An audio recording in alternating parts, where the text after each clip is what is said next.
Bueno, ya estamos en vivo, vamos a esperar que se empiecen a sumar.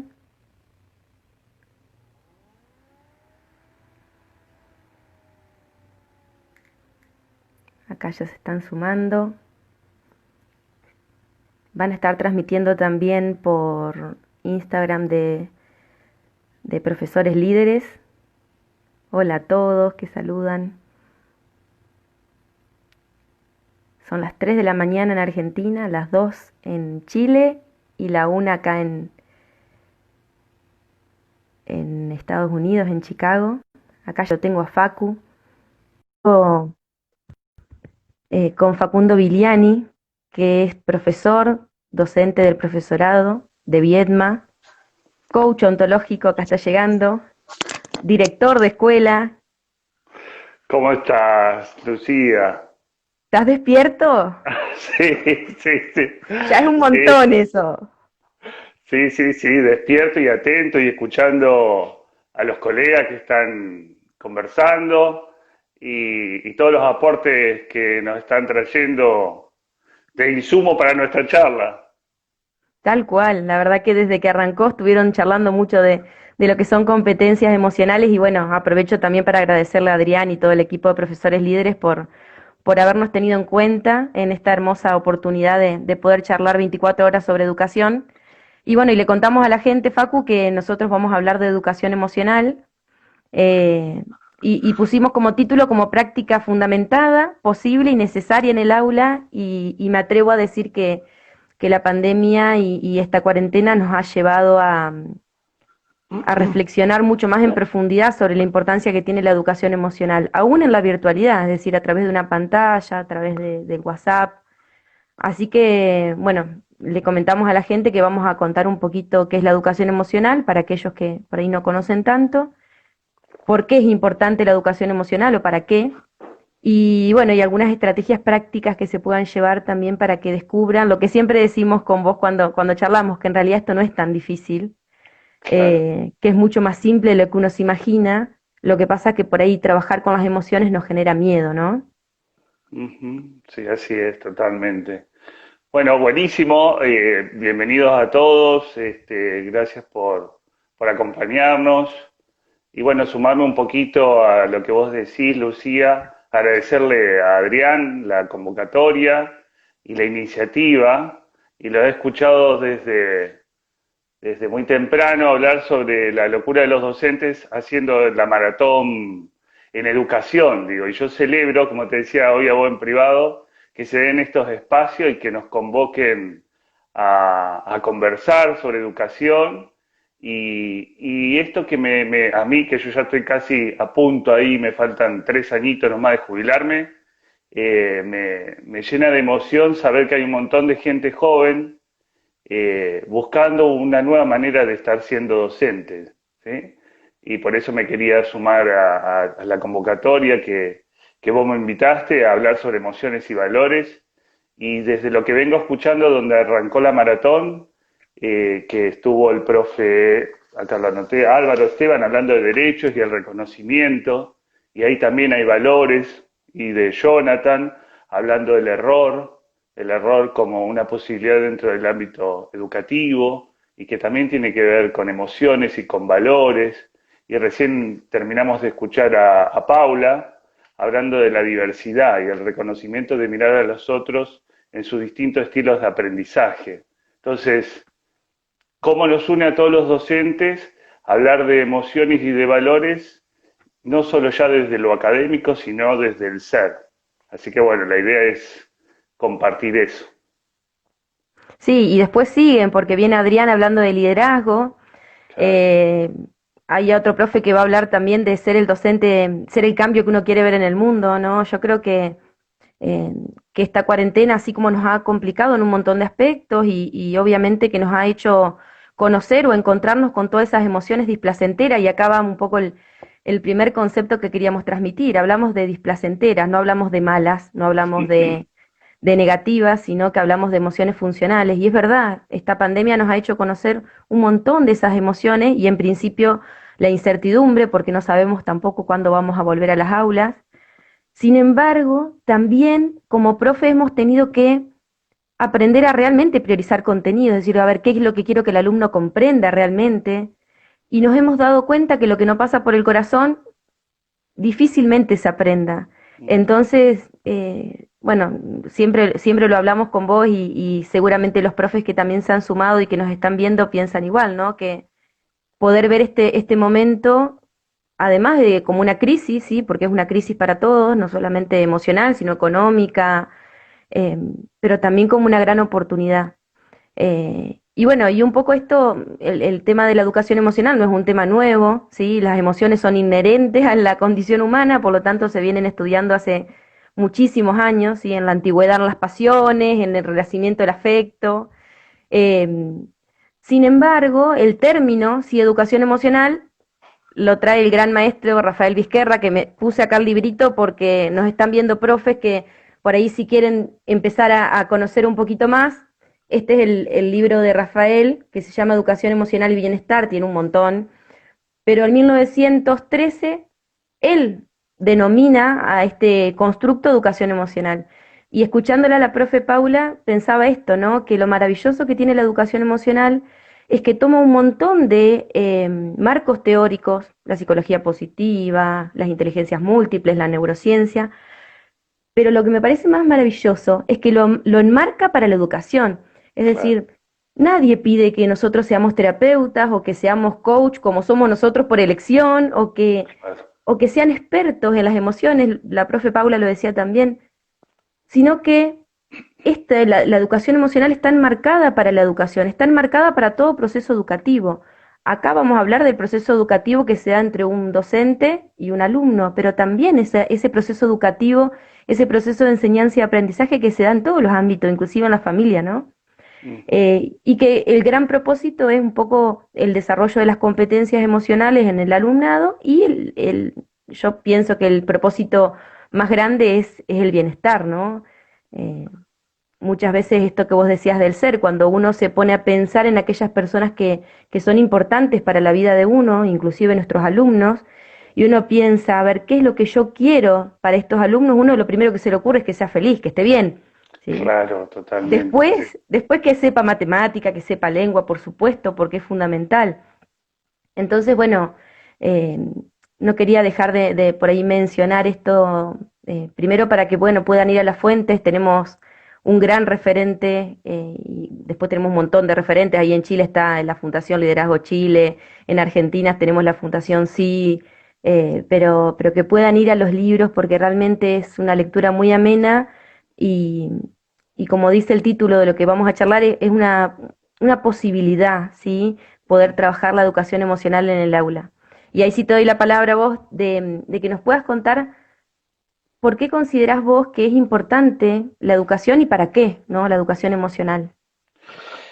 Bueno, un poquito esto que vos traes, que los docentes, además de enseñar contenidos y de enseñar inglés, matemática, práctica del lenguaje, siempre somos modelos y referentes para nuestros estudiantes, ya desde niños, desde la infancia, y vamos marcando caminos y modelos de adultos, y por eso es importante, porque yo creo que mirarnos a nosotros como adultos referentes y facilitadores de un bienestar, de una vida en salud, para los jóvenes y los niños que estamos educando y enseñando, es una guía, ¿sí?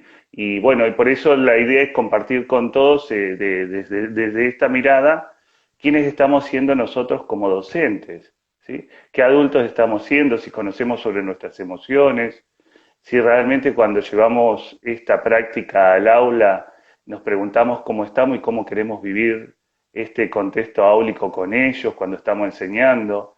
Esto que nos hablaba en la ponencia anterior, Paula, que a mí me hace mucho sentido, históricamente se enseñaba desde el pizarrón y todos aprendíamos de la misma manera, era muy tradicional. Entonces celebro que se abran las puertas, que innovemos, que busquemos otros modelos, que sigamos formándonos desde las neurociencias, desde las lecturas con los referentes que ya vienen marcando caminos. Y los jóvenes y los que por ahí ya no estamos tan jóvenes en el camino de la docencia, pero que sí tenemos en nuestra historia esta referencia de que necesitamos hacer un cambio. Y el cambio educativo justamente pasa desde la mano del docente, ¿sí? Que es el que media entre el conocimiento y la llegada de estos alumnos. Entonces, tener una mirada amplia, estar abierto a la diversidad, a que no todos aprendemos de la misma manera. Hay algunos referentes que nos marcaron que hay distintos tipos de inteligencia, de estrategias, que tenemos que estar a todo esto. Son herramientas y recursos que los docentes, más en esta posmodernidad, tenemos que implementar, ¿no? Hoy el conocimiento está a acceso a un clic, digo yo. Los chicos entran en Google y quieren saber la fórmula de la raíz cuadrada, ponen ahí y enseguida se lo dan y hasta tienen tutoriales de YouTube. Pero cómo acceder a ese conocimiento, cómo acceder al error de ese conocimiento, qué pasa, cómo me motivo para predisponerme a resolver eso, cómo interactúo con otros, cómo trabajo este contenido, ahí no hay otra que la mirada del docente, que es el que media entre esos conocimientos y la relación que se da entre esos vínculos, ¿no? Entonces, justamente poner la mirada sobre las emociones y los valores en contexto de aula es fundamental, porque las pantallas no pueden hackear este vínculo que tenemos con nuestros alumnos, ¿sí? Este vínculo que nos ha demostrado este tiempo de pandemia, que los docentes estamos a la vanguardia siempre abiertos a la flexibilidad y seguir aprendiendo, ¿sí? Yo tengo compañeros y docentes que algunos tienen unos años más que yo, que han aprendido a hacer clases de Classroom, cuando lo único que mandaban eran un Word. O sea, pero ¿cuál era la intención? El acceso a llegar a estos alumnos, al vínculo con ellos, y mandarle un saludo, y los motivaban y se ponían felices si se conectaban en vez de 10, 15.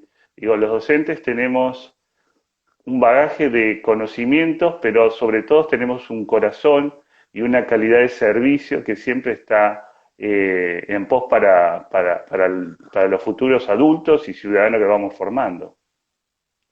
Sí, y es tan real esto que vos decís, ahora nos encontramos en la realidad de que por ahí nosotros, y me atrevo a decir nosotros porque yo también, digamos, venimos de generaciones tras generaciones donde no nos enseñan a sentir, ¿sí? Nos hicieron creer que, bueno, que todo pasaba por el pensar, por la lógica, y que el que era más intelectual o más lógico era más inteligente que el que era más sensible.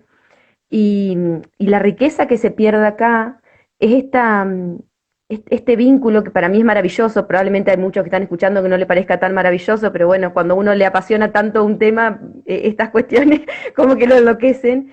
Este vínculo tan particular que hay entre el sentir, pensar y el actuar, ¿no?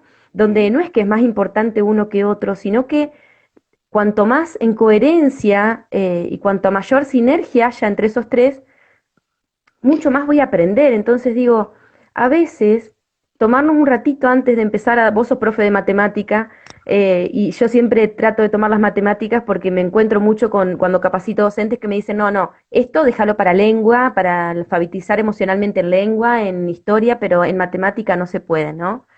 Y yo siempre digo, a ver, ¿cuánto cambiaría cuando uno empieza a dar, por ejemplo, fracciones, poder pensar qué emociones le genera al alumnado eso y pensar estrategias para cuando esas emociones aparezcan? ¿Sí? Sí, Eh, y esto, ¿no? O sea,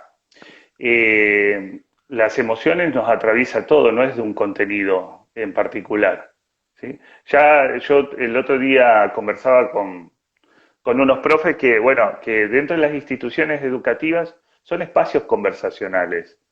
O sea, ahí, además de ser el profe de lengua, sos el profe que está a cargo de 30 chicos, que va a enseñar, que va a transmitir. Ya desde nuestro tono de voz, nuestra mirada, nuestra parada dentro del aula, estamos formando. No solo tiene que ver con contenidos como era la vieja escuela, ¿no? Que el docente iba y transmitía conocimiento. Ahora también están transmitiendo su ser y en su completo ser, digamos, desde su manera de hablar, de dirigirse a sus compañeros, a sus colegas.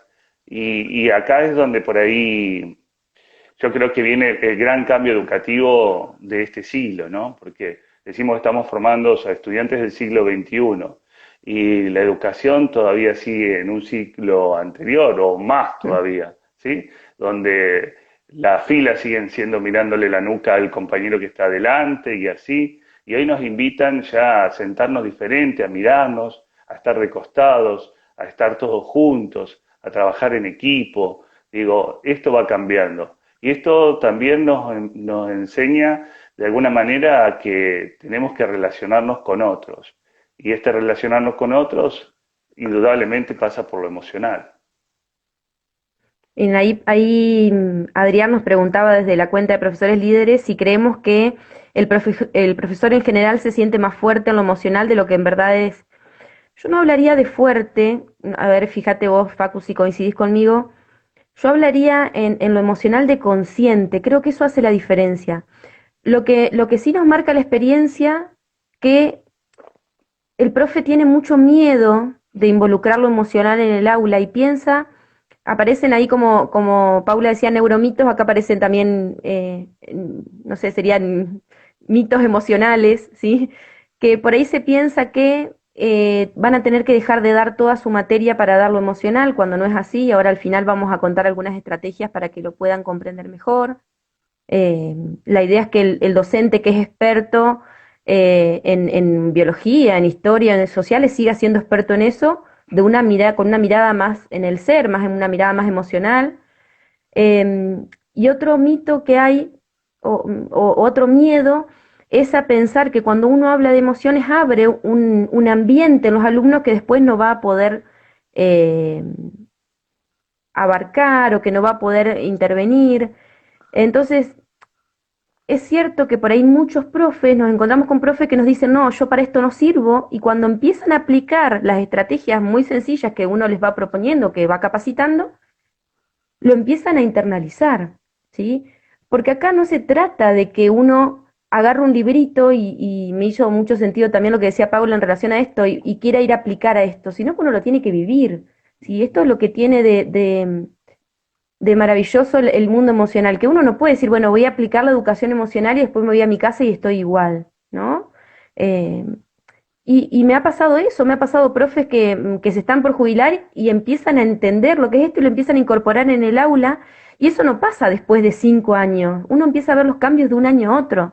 Ujú. Entonces sí, un poco la reflexión es invitar, con esa pregunta, invitar a que podamos ser más conscientes de lo que sentimos nosotros para abrir esa conciencia de los alumnos de lo que también ellos sienten en relación a los contenidos, en relación a los vínculos con otros, en relación al vínculo con nosotros. Exacto, sí. Comparto eso, yo creo que tiene que ver con una cuestión de conciencia, si bien también por ahí ahora nos resulta novedoso que yo creo que a partir de las inteligencias múltiples, de las inteligencias, sí, múltiples y de hablar de inteligencia emocional, se empezó a hablar de emociones dentro de los ámbitos educativos. Sin embargo, no le poníamos título, pero nosotros somos seres emocionales, además de ser un cuerpo y de lenguaje, ¿no? Y, y todo el tiempo estábamos poniendo la emoción. Lo que pasa es que por ahí no poníamos el foco en ese ámbito, pero ya el hecho de levantarme y predisponerme a dar lo mejor, estoy emocionalmente predispuesto, ¿sí? De mirar a mis alumnos como seres que tienen posibilidades, de regalar esperanza, de motivarlos, de generar espacios y contextos donde las cosas sean posibles, ¿sí? Esto que vos hablabas de emociones que no son ni negativas ni positivas, pueden ser emociones placenteras, displacenteras, funcionales, disfuncionales, siempre estuvieron.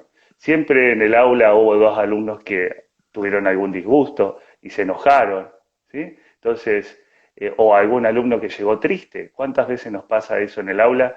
Que viene algún chico que perdió un familiar, un ser querido, y la empatía de los compañeros que saben lo que les pasa también se contagian de esta tristeza. Lo que nos invita ahora es a poner el foco en estas cosas, decir, bueno, esto está pasando. Y además de que está pasando, ¿qué podemos hacer nosotros como docentes para acompañar a este alumno, a este grupo, en este contexto? Y si bien yo creo que en alguna medida hay una generación que somos un poco analfabetos emocionalmente porque había cuestiones de las que no se hablaban, ¿sí? A mí, yo vengo de una generación donde los hombres no lloran, ¿sí? No se vale estar triste, ¿sí? Y sin embargo, poner esto sobre la mesa, conversar sobre estas cuestiones, nos invita a tener plasticidad emocional, digo yo, ¿viste? A empezar a reconocer y a ver a qué me predispone esto. O sea, cuando yo estoy triste, ¿qué mensaje me trae atrás? ¿Qué es lo que me pasa cuando estoy triste? ¿A qué me predispone? ¿Puedo enseñar desde ese lugar, desde esa emoción? ¿Puedo aprender? Entonces, invitarnos a reflexionar sobre esto nos hace conscientes de que somos mucho más que un contenido, que somos mucho más que una etiqueta, el profe de matemática o el profe de lengua o de historia. Somos seres que además de enseñar a ser, además de enseñarles a conocer, y somos seres que estamos enseñando a ser, ¿sí? Y este hacer lo quiero subrayar porque este ser tiene que ser justamente en nuestro completo ser, ¿no? O sea, yo desde el momento que entro en el aula, que saludo a mis alumnos, ya estoy mostrando mis emociones, el tono en que le pongo a mi saludo, cómo los observo, cómo los miro, y no hace falta ser grandes conocedores de las emociones. Sí, lo que hace falta es capacitarse, estudiar, leer, tomar estos referentes como vos nombraste Vizquerra, en Argentina está Lucas Malaisi, pero existen un montón, ¿sí? El tema es que mirarnos a nosotros como adultos, mirarnos como referentes y pensar desde este lado, a ver, está bueno que yo sepa mucho de matemática, pero ¿qué plus le voy a dejar a mis alumnos? ¿Qué huella les puedo dejar? Y la mejor huella es que sea un adulto que siente, que se conmueve con el otro, que escucha, que es empático, ¿sí? Que ante un problema pide ayuda. Y esto es lo que nos invita a este nuevo paradigma, ¿no? No sé si a vos te Sí, hace sentido eso. sí, tal cual. Y mientras ibas hablando, iba leyendo dos preguntas, Facu, que me parecieron muy interesantes. La primera, preguntaban si el profesor puede hablar de sus problemas con el alumno. Y la segunda que nos hace Adrián es si un profesor está pasando un mal momento emocional, es bueno que se tome un tiempo fuera del aula o el aula lo ayudará a llevarlo mejor. Ujú. Yo creo que esto que hablamos al principio, en realidad no nos cortás, Adrián, al contrario, nos ayudás a poder seguir con nuestro tema. Em, la competencia emocional fundamental o primera, si, el cimiento de la educación emocional es la conciencia emocional, por eso hablamos tanto esto de darnos cuenta, ¿no? Es decir, poder reconocer lo que nos pasa, ponerle un nombre. ¿Y para qué me va a servir eso? Para poder regular. Y acá va la respuesta por ahí a lo que decían. No hay una sola respuesta a esto. Es decir, lo que a mí me va a ayudar cuando estoy pasando un mal momento emocional o cuando estoy atravesado por una emoción displacentera, no va a ser lo mismo que va a ayudar a otro docente, ¿sí? Sí, haciéndolo consciente, voy a evitar, por ejemplo, entrar al aula y enojarme con ese alumno que está más inquieto y gritarle, y en realidad estoy desregulada en ese momento porque no le quiero gritar, pero estoy expresando esa emoción que la tengo, que estoy atravesada, ¿sí? Sí, yo pienso mucho que en relación a la primera pregunta de si hablamos de los problemas, yo pienso mucho que confío en la profesionalidad docente, ¿no? Es decir, uno puede blanquear y contarle a los alumnos, no sé, si ha tenido un día, si se asustó, si falleció alguien importante y contarle que uno está atravesado por esa emoción, pero también poder mirar el contexto, saber de qué años son, qué edad Claro, tienen, porque quizás si yo regulo contándoles a ellos, en realidad no le genero un aprendizaje a ellos en relación a lo que yo estoy atravesando. Esta es la mirada de la educación emocional, es decir, yo voy a hablar de emociones en el aula, voy a trabajar sobre las emociones con un objetivo pedagógico en relación a esto. Entonces, la catarsis o la queja en relación a las emociones displacenteras, y no sería lo ideal. Ahora, quizás a mí como docente yo tengo que entrar a dar una clase y decir, bueno, no sé, venía para la escuela y me ladró un perro y me asusté, denme un ratito que necesito respirar para tranquilizarme, va a habilitar a que otro alumno esté en un examen y en algún momento me diga, profe, que me ha pasado, no sé, me siento con mucho miedo, necesito tomar un poco de agua o necesito respirar entonces yo creo que la posibilidad de ser consciente de las emociones nos posibilita poder regularlas y elegir la mejor estrategia para mí, ¿sí? Claro. Que no va a ser la misma para otro profe, pero que a mí sí me va a servir para poder, en el caso de que estoy atravesada por una emoción displacentera, disminuir su impacto, ¿no? Pero también, y acá esto me parecía muy importante, Facu, que lo podamos charlar, para iniciar y sostener emociones placenteras, ¿no? Porque la naturaleza humana por ahí nos lleva, porque las emociones son funcionales y son para la supervivencia del ser humano. Entonces, por lo general, recordamos mucho más o nos impactan mucho más las emociones displacenteras. Y es un lugar del cual nos cuesta salir. Ujú. Entonces, la psicología positiva nos enseña que nosotros podemos iniciar, mantener y sostener emociones placenteras. Y yo siempre pienso que eso es algo que es fundamental enseñar a nuestros alumnos. Tengan la edad que tengan. Hace un ratito vi que estaba conectada Caro, que es la seño de salita de 2 de mi escuela, Ujú. y les enseña esto, ¿sí? Con una experticia fundamental, ¿sí? Entonces esto se puede enseñar desde que el niño es muy pequeñito hasta que están en la secundaria, en el profesorado. eh, entonces, no sé si responde un poco Adrián, pero bueno, ahí estaba diciendo Carolina bueno, que ella estuvo atravesada por una situación displacentera y ir a la escuela la hacía bien y le ayudaba a regularse. Ujú. Y Psicoinfantil América dice, enseñar en base a las emociones implica conocer las propias emociones. Estaría bueno que todos los educadores puedan conocer y enfrentar sus emociones para luego poder enseñar. Claro, sí, bueno, es un poquito la línea para compartir, ¿no? Yo creo que este cambio educativo nos lleva a mirarnos y a mirarnos desde nuestro propio ser, quiénes estamos siendo como educadores, quién queremos ser, qué queremos impactar en estos estudiantes, en estos grupos donde estamos enseñando, ¿no? Y bueno, algo que conversamos hace un rato es, cuando yo me hago esta pregunta, justamente mirar qué es lo que impactó en mí esto de ser docente. Porque todos los que de alguna manera llegamos a la docencia y tenemos vocación de servicio hacia el otro, seguramente pasó un adulto que nos dejó una huella. Y esta huella tiene que ver con emociones, con valores. Entonces, yo creo que ese es un espacio para habitar dentro nuestro, desde nuestro corazón, nuestra emoción, nuestro sentimiento, y preguntarnos cuál es el impacto que yo quiero dejar en estos chicos, que además tenemos la fortuna de impactar, no sé, yo digo, hablo de un maestro de grado que tiene 30 alumnos en un ciclo lectivo, ¿no? Pero los docentes, los profes, que por ahí vamos 2 horas en un curso, 2 horas en otro curso, tenemos la posibilidad de impactar en la vida de muchas personas. Digo, que esta posibilidad de poder impactar en la vida de otras personas que realmente les deje una huella. Y para mí, en lo emocional, es primordial, porque yo creo, mira, los profes de matemáticas históricamente tenemos un mito o una creencia que somos los que...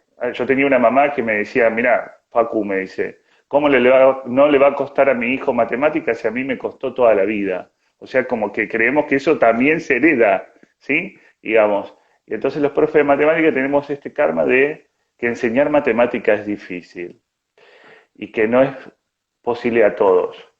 Yo descubrí después de 20 y pico de años de trabajar en la docencia y de ser profe de matemática que dentro de mi corazón el que me abrió el camino a aprender matemática fue el docente que me miró, el docente que vio en mí posibilidades, este docente que me dijo, Facu, probá por otro camino que vos vas a poder, seguí intentándolo. Y por ahí fueron palabras sencillas, pero a mí me resonó mucho, hizo que me siente y siga buscando caminos.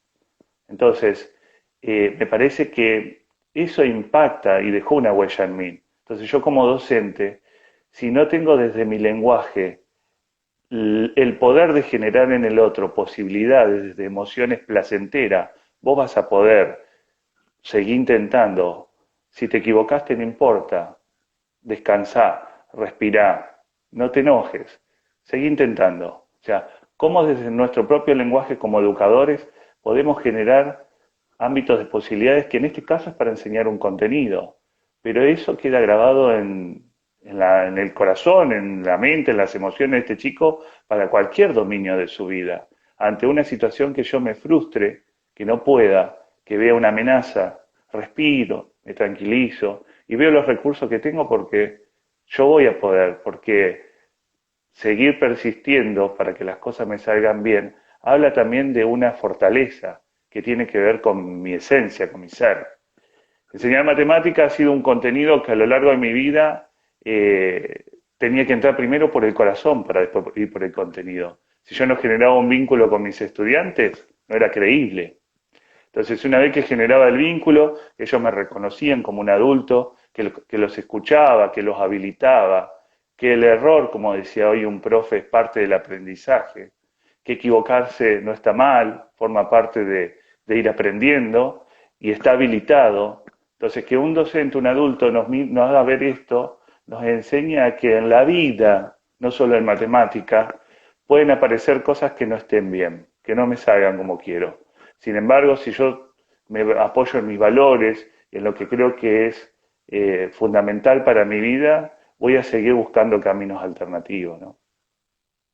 Sí, y me encanta esto que estás diciendo y pensaba mientras hablabas que yo creo que todos los profes que nos están mirando, que para hacer la madrugada son un montón, y los que mirarán después el video, eh, se deben encontrar con un montón de alumnos que están pasando por esto y seguro que todos piensan y dicen, bueno, a ver, esto que está diciendo Facu y que está diciendo Lucía es re obvio, todos queremos esto para nuestros alumnos.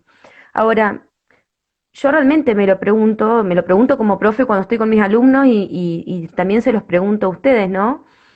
Si generamos ese espacio para aprender esto, ¿no? Porque eh, mucho hablamos de valores y de emociones, pero no tenemos tiempo para darlo porque tenemos que llegar con la currícula y tenemos los 40 minutos de Zoom, entonces se tiene que terminar rápido eh, y creo que es importante que por ahí uno pueda decir, bueno, a ver, le voy a dedicar quizás al principio 10 minutos, después veré la forma, media hora, un poquito más, eh, para que realmente esto sea efectivo. Es decir, a mí me gusta mucho escucharlo a Lucas Malaisi cuando habla de esto, decir, bueno, a ver, no alcanza con que sepamos que es importante y con que querramos hacerlo. Necesitamos generar el espacio para poder hacerlo, ¿no? Y muchas veces pensamos, Facu, que esto es como algo muy difícil de hacer y en realidad es mucho más simple de lo que se piensa, ¿no? Los otros días estábamos con una profe de italiano que me encanta cómo enseña y está enseñando a alfabetizar emocionalmente con los adjetivos, o sea, que con emociones en italiano. Y están haciendo un glosario emocional de italiano y ella no deja de dar sus contenidos, ¿sí? Y por ahí leemos un cuento y además de sacar sustantivos, adjetivos y las cosas que tenemos que dar por nuestra área de experticia, también podemos preguntar, bueno, a ver qué sintieron los personajes, o podemos trabajar alguna competencia, no sé, como la autoestima o la autoimagen. eh, y quizás eso puede quedar en el aula o volver a recordar cuando vemos a algún alumno que está frustrado, decir, bueno, ¿te acordás cuando trabajamos autoconocimiento, que todos somos distintos, que todos tenemos fortaleza? Entonces, por ahí nos quedan unos minutos todavía. Por ahí ayudarlos a los profes a tener algunos tips eh, bien concretos para que puedan aplicarlo en el aula, inclusive en el aula virtual o en la comunicación virtual que tengan con sus alumnos ahora durante la pandemia, y que de a poquito los haga sentir que esto es una práctica posible para ellos también, para todos. O sea, no existe nadie que no pueda educar emocionalmente, ¿sí? Ujú, Inclusive aquellos profes que por ahí sienten que no saben de emociones, que conocen cuatro o cinco, esos profes también pueden, ¿sí? ujú. Sí, antes quiero compartir acá, Carolina dice, el profesor que busca diferentes estrategias en diferentes alumnos, no a todos por igual, poder observar a cada uno, no todos aprenden de la misma manera. Yani Troncoso dice un lenguaje que genere posibilidades muy importantes. Bien, para ir compartiendo, no sé si me pasó alguno Sí, abajo. me encanta el Eh, tema del lenguaje, la verdad sí, que y el lenguaje tiene esta posibilidad de ser o descriptivo, esta mesa tiene cuatro patas, esta silla, ¿sí? Y el lenguaje generativo, o sea, de generar mundos, contextos nuevos, ¿no? Y yo creo que el docente ya de por sí tiene este tipo de lenguaje. Es un lenguaje que no etiqueta, que al contrario, que muestra caminos, que facilita, que guía, que orienta, ¿sí? Y es importante tenerlo presente porque desde el lenguaje construimos o destruimos, y lo sabemos como adultos, ¿sí? Y además esto de cuántas veces en el lenguaje le damos importancia o damos autoridad a gente, esto que vos decías que a mí me hace mucho sentido, ¿no? Que a veces, no sé si culturalmente, yo creo que generacionalmente también, le prestamos mucho más importancia a las emociones displacenteras o a lo que no habla bien de mí, ¿sí? Y cuánto nos cuesta reconocernos desde el lugar de posibilidad. O sea, nos pasa, yo a veces me encuentro con profe en reuniones o en capacitaciones, le digo, bueno, a ver, decime tres características que abran posibilidades tuyas. Y ahí cuesta, ¿viste? Hay como un lapso de tiempo ahí para buscarlas. En cambio, le pedí tres negativas, y soy celoso, soy rencoroso, soy malo. O sea, como eso está más a la mano siempre.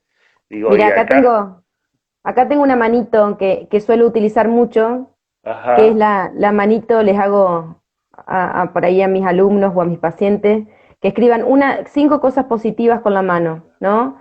Fíjate que así está la mano, cuando escribo las cosas positivas se abren, ¿no? qué Esto que vos lindo. decías, y esto de que además del lenguaje que uno genera, también el lenguaje interno, nosotros nos decimos un montón de palabras durante el día, y por lo general esas palabras tienden a tener un componente, como vos decís, desvalorizante o sin poder mirar nuestras posibilidades, ¿no?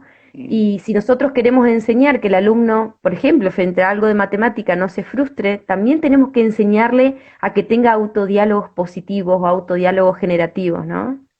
Ujú.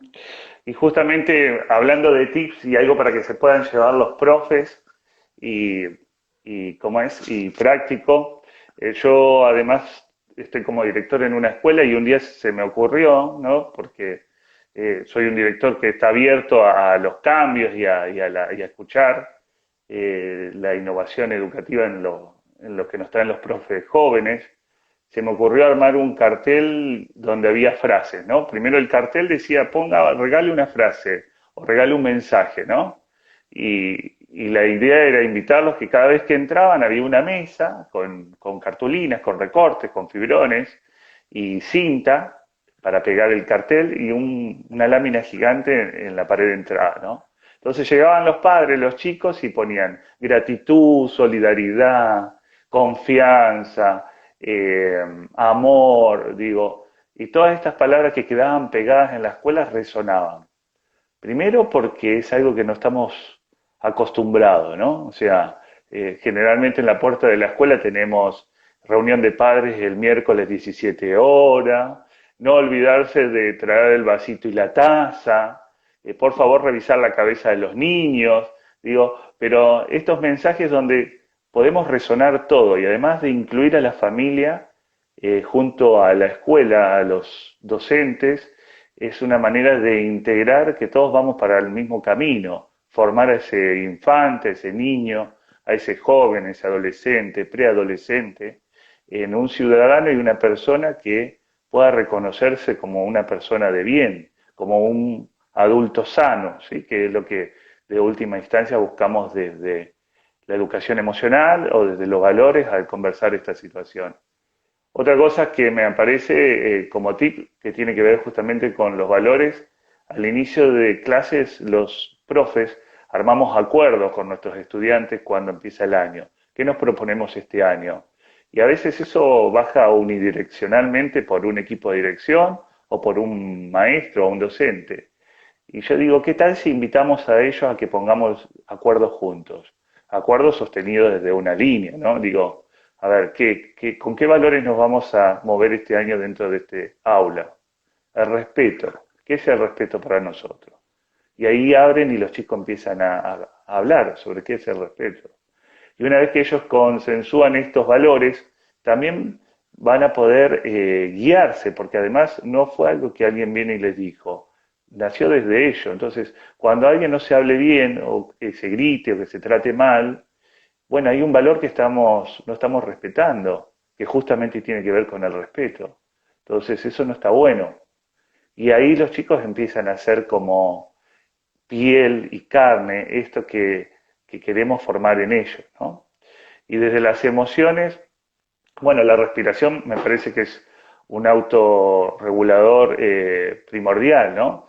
Yo digo que muchas veces nos levantamos y no nos damos cuenta de que respiramos porque lo hacemos automático, ¿sí?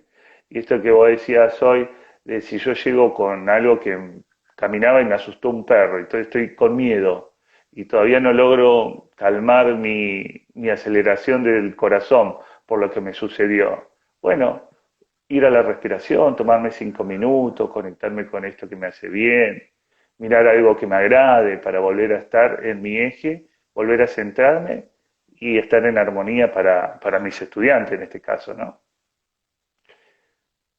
Bueno, y ahí les queríamos compartir con Facu por ahí tres estrategias de respiración que según el grado que den, en el que den clases, les van a servir más unas que otras, pero bueno, ahí en mi muro van a encontrar el de la flor y la vela, que a mí me encanta un montón.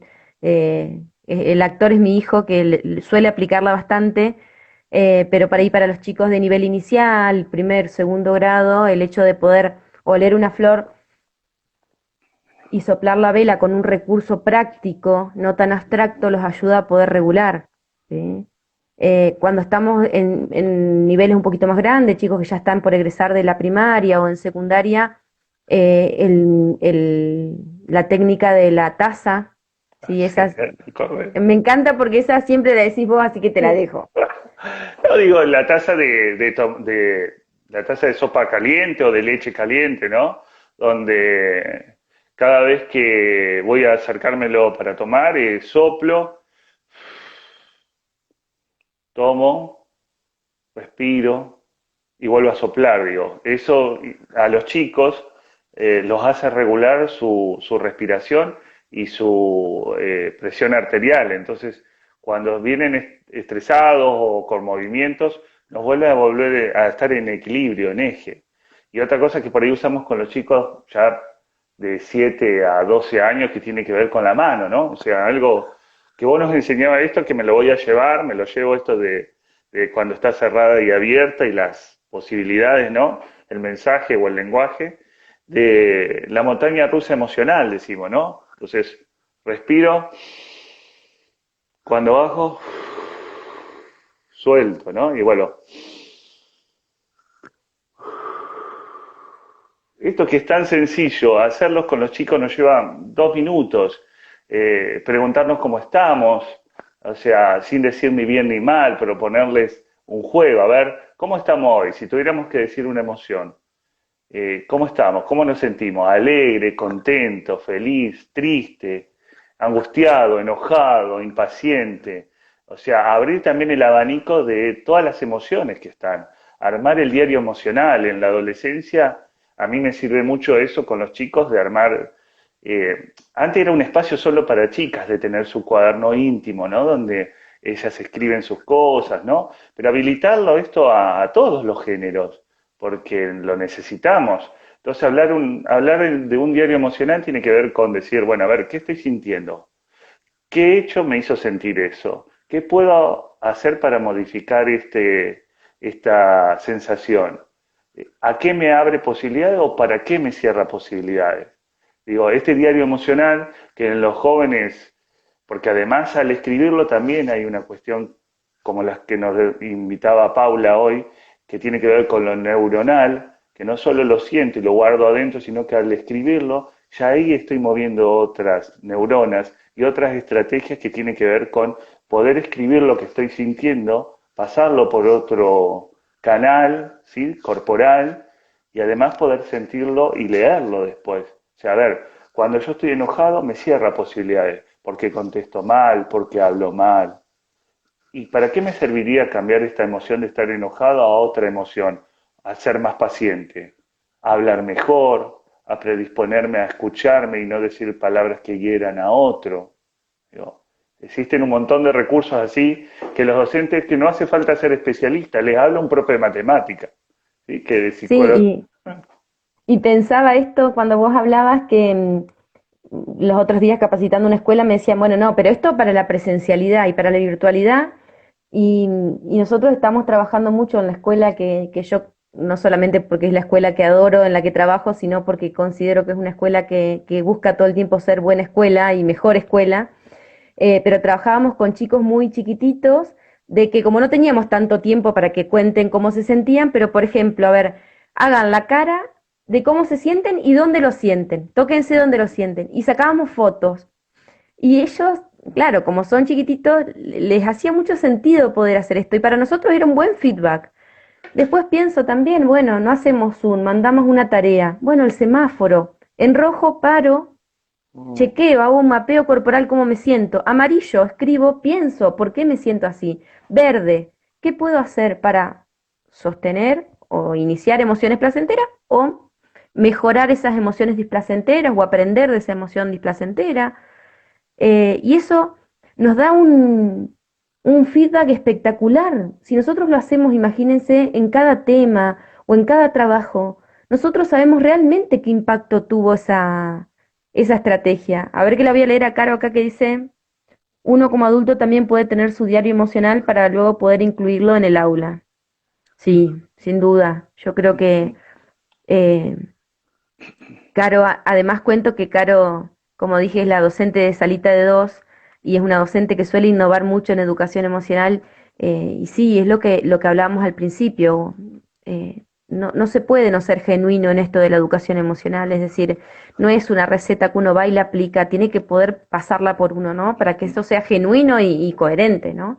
Exacto. Em, entonces sí, llevar nosotros un diario emocional, yo lo encontré en escribir, cada vez que tengo alguna emoción escribo y bueno, y ahora también me estoy animando a publicarlo, pero podemos encontrar múltiples formas de hacer un diario emocional. De hecho, hay uno que les comparto por ahí si tienen hijos o si quieren trabajar con los alumnos, que ya viene vinculado el diario emocional con el arte, que se Sí. llama Diario de las Emociones de Ana Llenas, Ujú. eh, que es muy lindo, sobre todo para los chicos desde 6 años hasta los 12, 13. Yo lo usaría conmigo también, pero bueno, lo Claro. tengo para sacar estrategias. Pero bueno, ya es algo hecho que quizás a aquellos que están empezando les sirve tener como un recurso más avanzado para poder arrancar, ¿no? Se pueden hacer Exacto. diarios emocionales desde un montón de formas, pero sí, todo lo que nosotros podamos ayudar a nuestros alumnos que expresen, ya sea en el lenguaje escrito o en el lenguaje hablado, ya ahí ya tenemos un efecto en la regulación emocional. Ujú. Sí. Sí, ¿Sí? ya al ponerlo en palabras y hacerlo consciente de esto está pasando. No es que de esto ya no se habla, digo. Y esto, y unirme un poquito a lo que dice Caro y a lo que decís vos, Lucía, de no podemos dar al otro lo que no tenemos, ¿no? Entonces, yo no puedo ir a enseñar emociones si no me hago cargo de las mías, si no veo qué me pasa, ¿sí? Y acá quiero hacer como un punto y invitarnos a todos a mirarnos en esta situación que nos tocó vivir a nivel mundial, con respecto a la pandemia, que hemos vivido momentos de incertidumbre. Incertidumbre, una palabra que resonó creo que por todos lados. Yo miraba noticieros a nivel mundial y estamos viviendo tiempos de incertidumbre. Pero ¿qué es la incertidumbre? O sea, porque suena una palabra, está bien, falta de certezas, pero la incertidumbre no es ni más ni menos que miedo y tristeza. Digo, miedo a algo que no conozco, porque lo que no conozco me da miedo, me paraliza o me predispone a accionar si lo tomo desde el lugar de la rabia y hago potencia para sobrepasar ese miedo. Pero también tristeza porque es algo que perdí. Yo perdí esta habilidad de ir todos los días a la escuela, cumplir un horario, las actividades se hacían de determinadas maneras y ahora tengo que ir al Classroom, al WhatsApp, al YouTube, al Facebook, a Zoom, digo, al Instagram Live, o sea, cuántas herramientas parecieron nuevos que nos predispone a lo desconocido y no tenemos certeza y aparece la incertidumbre. Algo que es tan cotidiano que lo hablamos todo, que no hace falta ser ni psicólogos ni psicopedagogos, pero está en el común de la gente, vas al almacén y hablan de incertidumbre.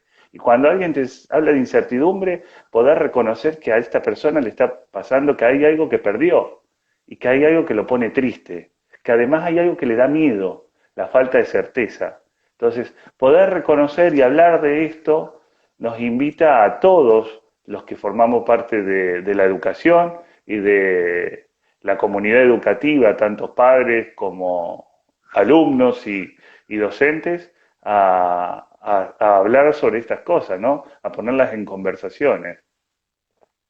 Sí, y estuve como también pensando mucho sobre la incertidumbre, ¿no? Porque en realidad esta pandemia nos muestra algo que ya sabíamos y es que en realidad ninguno tenemos certeza de lo que va a pasar mañana. Lo que pasa es que la cotidianidad nos lleva a pensar que esto va a seguir siempre igual, ¿no? Es como una falsa Ujú, certeza, ¿sí? Pero si nosotros nos ponemos a pensar, aquellos alumnos que nosotros estamos educando hoy, cuando se reciban, van a recibirse en un mundo que, o sea, no sabemos ni qué plataformas van a tener tecnológicas, ni claro. qué va a pasar, si van a usar barbijo, no van a usar barbijo, no sabemos. Es decir, Ujú, nosotros estamos educando para la incertidumbre. ujú, Entonces digo, qué importante, ¿no? Esto de poder trabajar las competencias emocionales en ellos, porque sabemos que las van a necesitar, sea el mundo que sea. ¿Sí? Son las cosas que sabemos eh, que van a tener que tener en su mochilita para poder afrontar la realidad, ujú. ¿no? Eh, y un poquito nos quedan 10 minutitos y siempre dejamos 8 o 9 minutitos para que puedan ir al baño y después conectarse con los profes líderes, pero cuando pensaba en cómo cerrar esto, y después te doy la palabra, pensaba en esto de decir, bueno, la educación emocional no nos va a hacer que estemos menos tristes, que tengamos menos miedo, que no nos enojemos, no, eso no existe, ¿sí? Ahora, la educación emocional nos va a enseñar a poder manejarlas de forma más sana, más asertivas, más reguladas, y que ese anhelo de bienestar sea algo más real, ¿sí? Más posible. Ujú. Así es, Lucía, así comparto esto que vos decís y también a mirarnos y a poner en palabras y en conversaciones con otros, con especialistas que nos pueden ayudar, con pares que podemos pedir ayuda y compartir, a mirarnos y a mirarnos como el recurso más importante que tenemos los docentes, los educadores, que es con el corazón, ¿sí? No, yo no registro ningún docente que no crea en posibilidades, que no regale esperanza, que no motive a sus estudiantes y hasta a sus pares. Entonces, hoy más que nunca todo cambia, ¿sí? O sea, si tomamos conciencia de esto de que vos decís que no tenemos certeza sobre lo que va a suceder, yo vengo de la generación donde nos escribíamos cartas y aparecieron después los mails, y apareció el Messenger, o sea, y en tan poco tiempo cómo todo cambió. Entonces, estar abierto al cambio, a los nuevos paradigmas, las nuevas innovaciones en educación, nos invita a reconocer y a seguir hablando de cosas que nos acerquen más hacia un lugar de bienestar. Así que bueno, Bueno, eso. Facu, yo te agradezco un montón por sumarte enseguida, apenas te comenté, porque los invito también a que lo sigan a su Instagram, porque es una persona re humilde, que no le gusta que diga esto, pero es un grande de verdad, que se forma todo el tiempo, que busca compartir su saber, bueno, yo la verdad que sabes que te admiro un montón y que una de las grandes cosas de esta cuarentena ha sido haberte conocido y poder compartir un poco toda esta pasión que tenemos por la educación emocional. Y bueno, y agradecerle también a profesores líderes por sumarnos y por permitir estar en estas 24 horas, una horita, para compartir esto que nos gusta, ¿sí? Desde la humildad de seguir aprendiendo, ¿no? Gracias, Lucía. Bueno, es mutuo el reconocimiento, te admiro, me pareces una chica y una docente y una joven llena de entusiasmo y eso lo celebro porque es con la gente que yo quiero vibrar, así que por eso no dudé cuando me dijiste sí y además celebro que Adrián y profesores líderes esté haciendo esto, necesitamos mucho de esto, los docentes necesitamos acercarnos al conocimiento no solo por el puntaje, sino por vocación y por interés de seguir aprendiendo. El título fue el primer eslabón como para habilitarnos, pero todo el tiempo vamos a estar aprendiendo, hasta de jubilados. Así que, Tal cual. así que bueno, celebro eso y les agradezco y te agradezco a vos personalmente, sabes que te aprecio un montón. Bueno, un beso grande y ahora descansar un rato y después seguimos mirando ahí a profesores líderes. Vayan ahí Exacto. al Instagram. Un beso grande a todos y gracias por estar hasta ahora. Chau, Besos, Facu, gracias. Chao, gracias. chao. Chau, chau.